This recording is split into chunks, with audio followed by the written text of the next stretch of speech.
of a distraction. And I say somewhat because we're having to field questions regarding it, not because it's high on my damn agenda. But because I am fielding questions, it is somewhat of a distraction, so we'll deal with it as such and move on with it. Oh, Coach T. In non-Martavis Bryant news, how about this? Tomlin saying Smith-Schuster was placed in the league's concussion protocol. Now, it didn't appear to be any signs that the rookie suffered a head injury in the win over the Bengals. He got his third TD of the year in that game. A report from a Phoenix TV station has Cardinals head coach Bruce Arians retiring after this season. Arians refuting that story, tweeting out, "Hearing reports, I'm retiring. News to me, nothing could be further from the truth." And this past summer, Arians said he'd like to at least finish out his contract, which runs through 2018. His contract also includes a team option for the 2019 season. So that is not true. Of course, BA was on our show, Schrags, friend of the show, along with Doug Marrone. Great guys who are on with a lot to say. Yeah, Bruce Arians, you could say that Cardinals team's been a little snake bitten, but Bruce Arians is the right man to keep them on track, and the season's not over. We're still not even halfway through. So thank you, Will, for that update, and thank you, Bruce Arians, for coming back on Wrong Reports. There you go. I like that. All right, guys, it's Wednesday.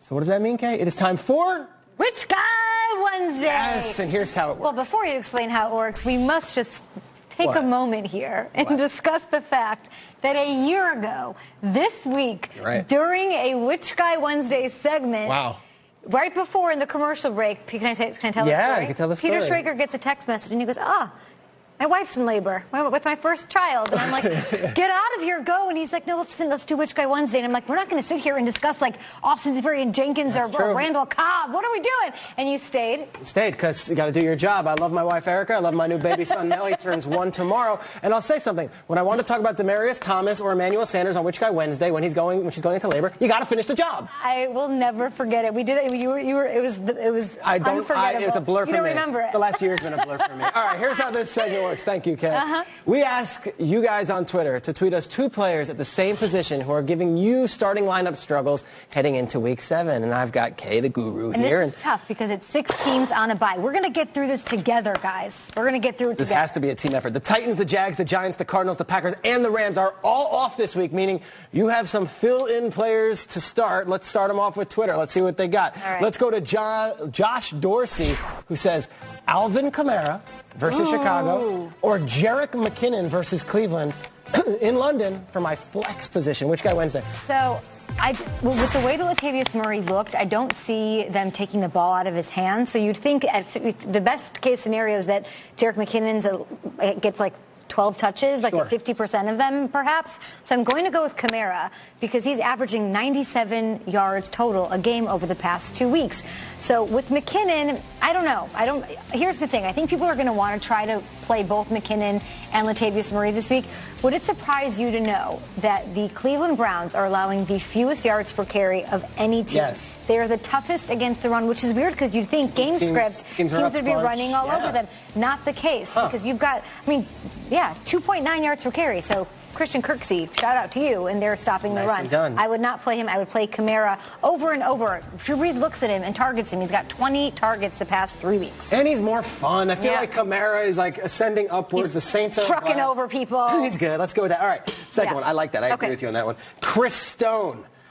This is, and these are no disrespect to these quarterbacks, but we're talking fantasy football here. What do we got? Matt Moore or Josh McCown, and he says, yes, those are my only decent options. Okay, so if you could somehow get Andy Dalton. 2014 league this guy's playing If you can get Andy Dalton, I would play him over both of these options. But I'm going to go Josh McCown for touchdowns. You might not get 300 yards, you might get 220 yards, but he is not afraid to throw the ball. He's got 8 total touchdowns the last 3 games. Coming off a 4-touchdown game, he had a rushing one last week.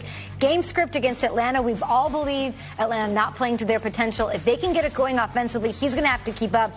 And, I like the matchup against Atlanta. They're middle of the pack against quarterbacks. Yeah, and it's an interesting one because Moore's coming in on a short week. He hasn't been the starter. Like the short week. I'm a little bit nervous for the short week. No disrespect to Matt Moore and what he did last week. I would also go with Josh. Look at us. All right, next one. All right. Bob Ostrander. He comes in hot with this one. What's up, Bob? What's up, Bob? Which Guy Wednesday? Tyrod or Derek Carr? Thanks, Kay and Shrags with 2 Gs. Love GMFB. Okay, so they're playing each other. They're against each other. They're in Buffalo, so I'm going to go Tyrod Taylor. He does better at home. He's averaging like 80 more yards a game at home where they are undefeated. This is a weird one. You think I'm going to play Derek Carr, but I want the higher floor. They have been so tough against quarterbacks in Buffalo. They've allowed 5 passing touchdowns to quarterbacks all year long. That's it, in Buffalo? No, all year long. As a season. Jameis had 3 of them last week. Wow. So take Jameis out, and they've only allowed 2 quarterbacks to score a touchdown. That's 2 touchdowns wild total. stat. Outside of Jameis Winston, I'm really in on the Buffalo defense, so I'd rather play Tyrod, who's going to rush for probably as many points as you get from a touchdown, at least 60. And, I'm going to go Tyrod here. I think it's actually safer. I like that. I think both of those guys are solid options, better than the options we heard last time. Buffalo scares me. I will say that Sharice Wright was on the show. He said that there's a philosophy in Buffalo called protect our dirt. They don't like to lose at home, and I think they might give the Raiders a really, really hard time. All right, our last one, I believe. What do we got? This is from Brandon Bottleson. What's up, big Brandon? He comes in hot. Devin Funchess versus the 49ers, or Alshon Jeffries. His name is Alshon Jeffries. Yes. It's all good. Versus Tampa Bay. PPR. Brandon. I'm not one for grammar. We will help you. Alshon Jeffrey is the name. It's all good. Devin Funchess also playing Tampa Bay. You had it reversed. And Devin Funchess actually has Tampa Bay, and Jeffrey has San Francisco. Okay. So they were all in this together with all these Bottleson, bye we got you, man. So I'm going to go with Funchess because until proven otherwise, I'm starting everybody against Tampa Bay.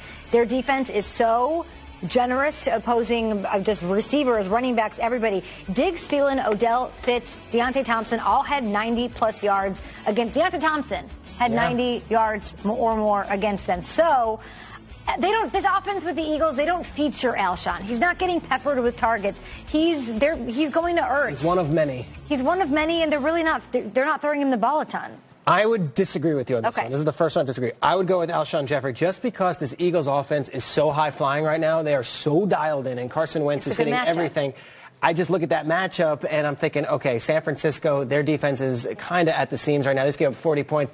I feel like that's an opportunity for all those Eagles guys, whether it's Ertz or Aguilar or even Mac Hollins. All those guys, I think, are must-starts this week. We want to hear from you guys. #GMFB. Alshon Jeffrey is averaging less than 4 catches a game. It's crazy. This season. They're not getting him the ball. They're not featuring him. They're using him to maybe go up against the #1 DBs, and then they're getting Ertz open and in the red zone. So I'm going to go ahead and disagree with you kindly, but that's okay.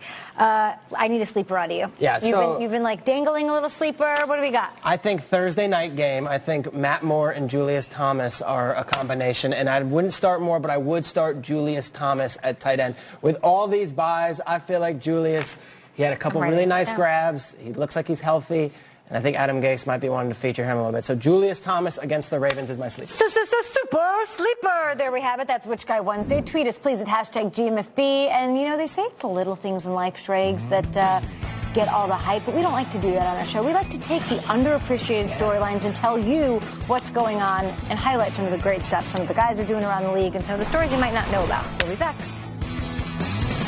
How can Chris sleep this well when his big interview is in 4 hours? Because he searched